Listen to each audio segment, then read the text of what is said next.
저는 요즘 제 목회 48년의 은퇴를 앞두고 누구든지 다 은퇴의 자리가 다가온다는 것을 깨닫게 되고, 그 사람이 개인 사업을 하든지 공직에 있든지 회사에 다니든지 다 현직에서 떠나는 시간이 오기 마련입니다.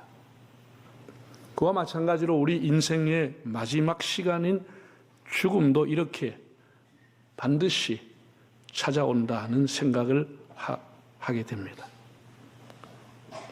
은퇴와 죽음이라고 하는 것이 참 여러모로 비슷하다, 연관성이 있다는 생각을 합니다.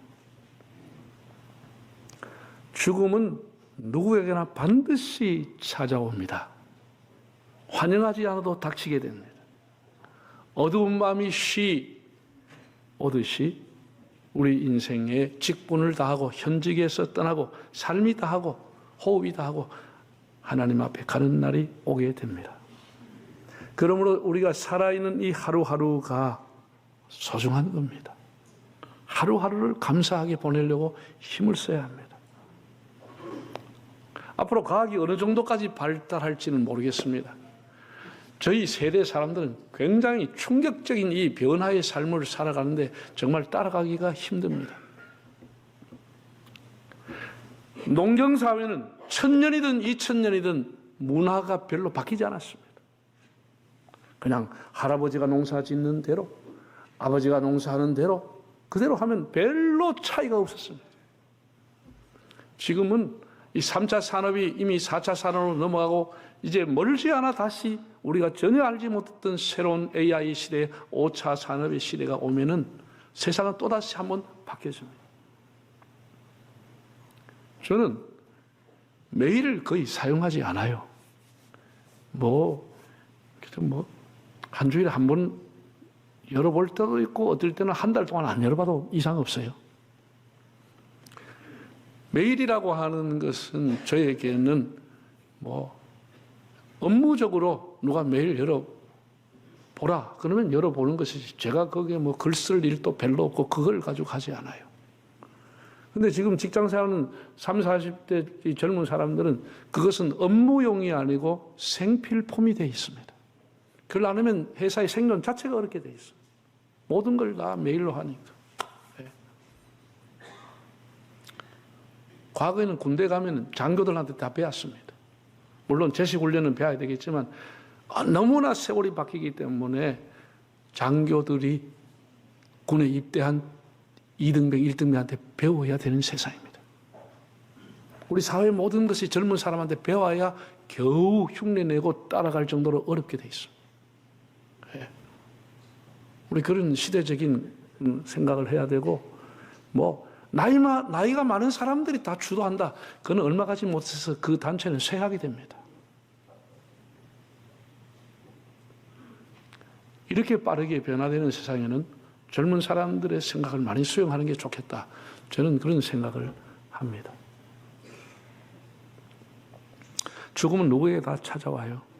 우리 과학이 아무리 엄청나게 발달하고 100배를 발달해도 사람이 하루 24시간을 10분이라도 더 연장할 수가 없습니다. 과학의 선이 아닙니다. 범위가 아니에요. 그 다음에 이 세상은 다 유한한 겁니다. 결코 이 땅이 영원하지 않아요. 우리의 언젠가는 영과 육이 분리되는 날이 오는 겁니다. 물질도 쾌락도 건강도 다 쇠하고, 우리가 암 3기에 걸린 사람만 시한부 인생이 아니고 우리 살아가는 자체가 시한부 인생이에요. 다 한계가 있어요. 죽는 날은 날짜를 모를 뿐이지 우리 다 시한이 정해져 있는 삶을 살아가는 겁니다. 그래서 달려갈 길을 다 마치고 하나님 앞에 갈 때까지 우리가 바르게 살아야지, 끝까지 잘 달려야지, 그런 결심을 하고 살아야 되겠죠. 우리에게 죽음이라고 하는 것이 있다는 것이 우리로 하여금 살아가는 삶을 더 의미 있게 살게 하는 것입니다. 우리 사는 게 일회용 아닙니까? 일회성입니다. 한 번 가면 끝입니다. 만약에 다음 생애가 있다고 하면은 이번에는 뭐 잘못 살았으니 포기해버리고 될 대로 살아버리고 다음엔 좀 제대로 살아보자. 그런 결심이라도 해볼 수 있는데 이 한 번 가면 끝인 겁니다. 예. 다시 기회가 없어요. 그래서 땅의 시간, 비록 짧은 시간이지만 더 의미 있고 보람되게 우리가 살아가도록 결심을 해야 됩니다. 하루하루 생명이 소중하잖아요. 여러분, 대단하게 인기 누리는 사람, 대단한 권력을 가진 왕이다, 대통령이다, 최상의 권력을 가진 사람도 일단 죽으면 영혼이 떠나가고 생명이 떠나가기 때문에 그 사람은 시신을 감싸서 관속에 안치하게 됩니다. 외국에서 사람이 죽으면 어떻게 해요? 대통령이라 할지라도 퍼스트 클래스, 비즈니스 클래스 탈 수 없습니다. 사람이 일단 딱 죽으면은 패스포드가 더 이상 필요하지 않습니다. 아무 소용이 없습니다. 그 영사관과 대사관을 통해서 이 사람이 죽었다, 우리나라 사람이다, 본국으로 이송이 된다는 영수증 그 하나, 확인서 하나를 가지고 어디로 가느냐? 카고. 짐칸으로 갑니다. 카고라고 하는, 흉카고라는 사람이 들어가는 짐칸입니다. 짐칸이 짐칸. 화물짝이 들어가는 겁니다. 몇 년 전에 폴란드의 현직 대통령이 정상회담 갔다가 죽었습니다. 갑자기 심장마비로 돌아가셨어요. 현직 대통령입니다. 그 시신이 들어왔습니다. 온 강요와 온 국민이 오열하고 3군 의장대가 도열하는 가운데 돌아왔습니다. 제일 먼저 어디가 문이 열려요? 사람이 여객기에서 내려오는 트랩으로 내려오는 게 아니고 화물칸이 열리면서 짐짝으로 내려오는 것입니다. 현직 대통령이 죽어도 그 본국으로 고향으로 돌아갈 때 짐짝으로 내려오는 거예요. 이게 인생입니다. 여러분, 엘리자베스 여왕이 죽고 난 이후에 영국 사람 길거리 나와 얼마나 애도했습니까? 온 세계 사람이 생중계를 받습니다. 그런데도 다이아나 비가 죽었을 때보다도 영국의 조문 행렬은 더 많지 않았다. 그런 기록입니다. 다이아나가 훨씬 더 많은 사람이 애도했습니다. 비운의 비였습니다. 프랑스에서 지하차도에 차가 충돌해서 그냥 교통사고로 죽었습니다.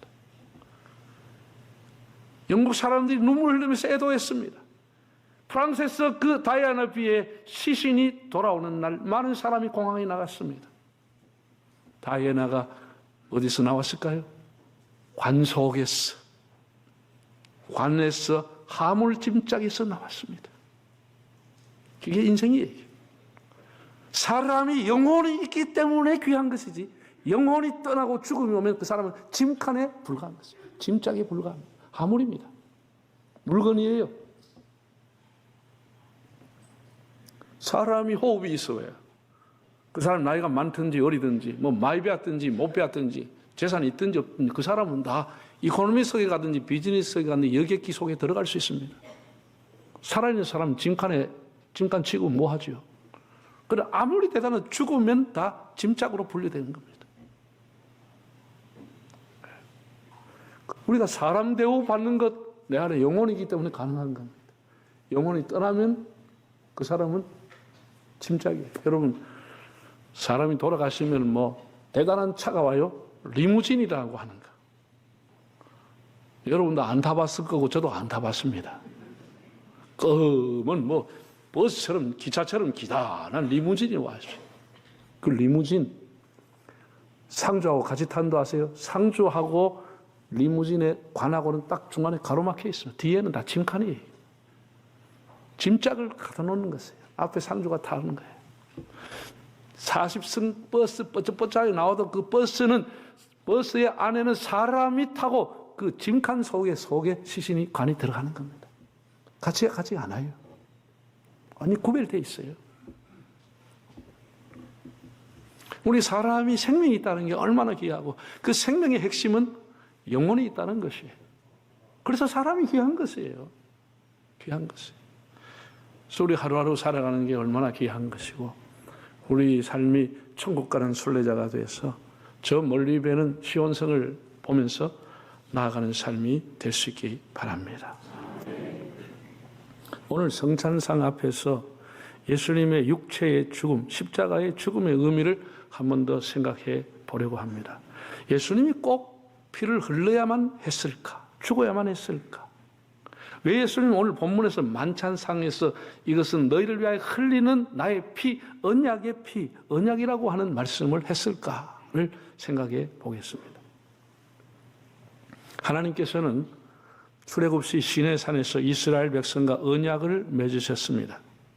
언약이라고 하는 것이 상호 의사가 맞아야 계약이 체결이 되는 것이죠. 상호의 뜻이 맞아야 되는 거예요. 그게 계약이 되고 그걸 언약이라고 하는 겁니다. 언약이라고 하는 단어는 히브리어로 베리뜨라고 하는 단어인데 이 베리뜨는 쪼갠다는 뜻을 갖고 있습니다. 쪼갠다. 최초로 하나님하고 계약을 했던 사람은 아브라함이에요. 아브라함이 하나님 앞에 수염소를 잡고 수양을 잡아서 각을 떠서 쪼개서 마주보게 하고 하나님 앞에 제사를 지냈다. 이런 말씀이 나옵니다. 한번 창세기 볼까요? 15장 10절 아브라함이 그 모든 것을 가져다가 중간을 쪼개고 그 쪼갠 것을 마주 대하여 놓고 그 새는 쪼개지 아니하였다. 아브라함이 그 모든 것 수염소, 수양을 각을 떠서 쪼개고 하나님 앞에 제사를 드렸다.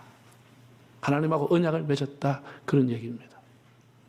지금으로 말하면 이 언약이라고 하는 것 효과가 있으려고 하면 뭐라고 하지?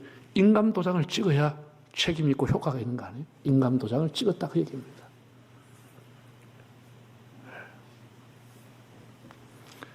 구약의 사람들은 어떤 것을 계약을 할 때 땅을 서로 주고받고 팔아도 계약을 하는 것이죠.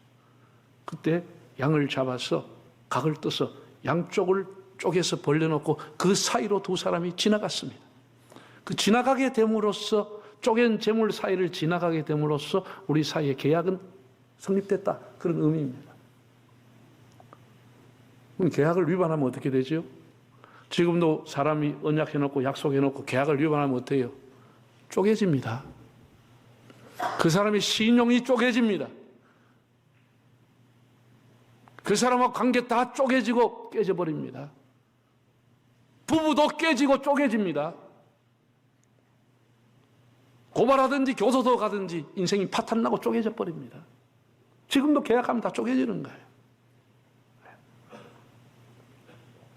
그 구약의 모든 언약은 이렇게 양을 잡든지 수소를 잡든지 수염소를 잡든지 다 피를 가지고 계약을 맺었습니다. 피가 있어야 계약이 언약이 성립이 되는 겁니다. 하나님께서 유월절을 지키게 하실 때에도 유월절 양을 잡았어. 그 피를 흘려서 문설주에 바르게 함으로써 재앙이 넘어가게 하리라. 모든 재앙이 패스되리라고 하나님이 언약을 피를 보고 했습니다. 그리고 하나님 앞에 드리는 모든 제사는 5가지 5대 제사 중에 곡물로 제사를 드리는 소제를 제외하고는 전부가 피가 있어야 제사가 성립이 됐습니다. 번제, 속제제, 하목제, 속건제 전부가 피를 흘려 양을 잡든지 수염소를 잡든지 피를 흘려야만 그 피를 뿌릴 때 제사가 성립이 됐습니다. 왜 피가 있어야 되지요? 왜 언약에 계약에 피가 있어야 되지요? 피라고 하는 것은 사람의 생명을 상징하는 겁니다. 한번 성경 두 곳을 보겠습니다. 레위기 17장을 볼까요? 육체의 생명은 어디에 있어요? 피에 있다라는 거예요. 내가 이 피를 너에게 주어 제단에 뿌려 너희 생명을 위하여 속죄하게 하였나니 생명이 피에 있으면 피가 뭘 한다고? 피가 죄를 속해주는 거예요. 피가. 히브리서 9장 율법을 따라 거의 모든 물건이 피로써 정결케 되나니 뭐가 없으면 피가 흘려지지 않으면 사함이 없다라는 거예요. 피 흘림이 없으면 용서가 없다라는 거예요. 치유 회복이 없다라는 것이죠. 반드시 구약에는 하나님 앞에 제사 드릴 때 피를 흘렸습니다. 피를 뿌려야 했습니다. 그 피가 생명을 상징하는 겁니다. 내가 죽어야 되지만은 내 대신에 이 양이 죽습니다. 그 양이 피를 대신 흘렸습니다. 그 피를 보고 하나님이 용서했다라는 거예요. 그게 구약의 언약입니다. 그럼 신약의 예수님이 언약을 어떻게 하셨냐? 예수님께서 동일한 내용을 말씀했습니다. 누가복음 22장에 보면 그것을 새 언약이다라고 말했습니다. 한번 읽어볼까요? 26장 28절. 이것은 죄 사함을 얻게 하려고 많은 사람을 위하여 흘리는 바 나의 피 곧 언약의 피라. 우리 예수님의 몸을 상징하는 떡과 예수님의 피를 상징하는 포도주 잔을 가지고 성찬을 합니다. 예수님이 말씀하시기를 나의 피는 곧 언약의 피다. 무슨 언약? 죄를 사해 주는 약속이 있는 피다. 이렇게 말씀을 했습니다. 구약에는 제물을 통해 가지고 피를 흘렸는데 신약에는 예수님께서 피를 흘리심으로 단번에 제사를 이루고 영원한 제사를 이루어서 다시는 소와 양과 같은 제물은 필요 없는 제사가 이루어졌다라고 말했습니다. 전능하신 하나님께서 내가 너희들의 죄를 다 사하노라 그럼 끝나는 거 아닙니까? 그런데도 하나님과 이스라엘의 대표적인 것은 다 언약입니다. 피가 생명이기 때문에 피를 통해 가지고 죄를 속하는 의식을 예배를 통해서 제사를 통해서 해왔습니다. 예수님 역시 세례 요한이 예언한 대로 6월절에 하나님의 어린 양이 되어서 6월절 양같이 예수님 피를 흘려 죽었습니다. 그것은 단순한 죽음이 아니고 죄 사함이 언약이 되어 있는 약속이 있는 십자가입니다. 신약 성경의 바울은 또 사도 요한은 이렇게 말했습니다. 에베소 1장을 한번 읽어볼까요? 우리는 그리스도 안에서 그의 은혜의 풍성함을 따라 그의 뭐로 말미암아? 피로 말미암아 속량 곧 죄사함을 받았다. 예수님의 피로 우리가 죄사함을 받았다고 그랬습니다. 동일하게 1장 7절인데 사도 요한은 요한일서에서 뭐라고 했죠? 그가 빛 가운데 계신 것 같이 우리도 빛 가운데 행하면 우리가 서로 사귐이 있고 그 아들 누구의 피가? 예수의 피가 우리를 모든 죄에서 깨끗하게 하실 것이요. 할렐루야. 그래서 우리가 예수의 피를 십자가라고 하는 건 예수님의 피를 상징하는 겁니다. 예수님의 죽으심을 상징하는 거예요. 그리고 찬송 여러 번 제가 말씀했지만 구주의 십자가의 보혈로 뭐 받기를 원한다? 죄 씻음 받기를 원합니다. 나의 죄를 씻기는 뭐밖에 없다고요? 예수의 피밖에 없다고. 다 피로써 주님이 언약을 맺으시고 우리가 예수의 십자가와 그 피를 보혈을 믿음으로써 하나님 앞에 구원받는 삶을 열어주셨다는 사실입니다.